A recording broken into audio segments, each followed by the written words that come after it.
Syederalun, dua pelaku pembunuhan terhadap Intan berusia 28 tahun, wanita pengusaha ayam goreng di Desa Sukaindah, Kecamatan Sukakarya, Kabupaten Bekasi, sudah ditangkap kawanan polisi. Erik Julianto, keluarga Intan menegaskan bahwa kedua pelaku merupakan karyawan korban sendiri. Kedua pelaku diketahui baru beberapa pekan bekerja di lokasi yang terletak di Jalan Raya Kemejing, Desa Sukaindah, Kecamatan Sukakarya, Kabupaten Bekasi. Saat dilakukan olah TKP, Erik mengatakan polisi mengamankan sejumlah barang bukti, diantaranya tabung gas LPG 3 kg, gunting dan gesper yang diduga kuat dipergunakan untuk menghabisi nyawa Intan. Kondisi tubuh korban yang mengenaskan dan kejadian penculikan anak korban Ahza yang masih berumur 18 tahun dinilainya dilatar belakangi motif dendam.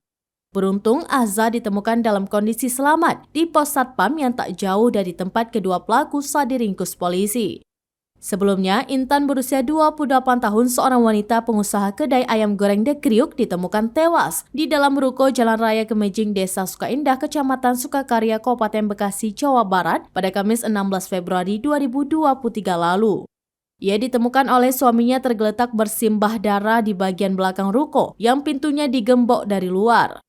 Diduga korban dibunuh menggunakan gas LPG 3 kg. Akibatnya, di bagian kepala sebelah kiri korban mengalami luka parah.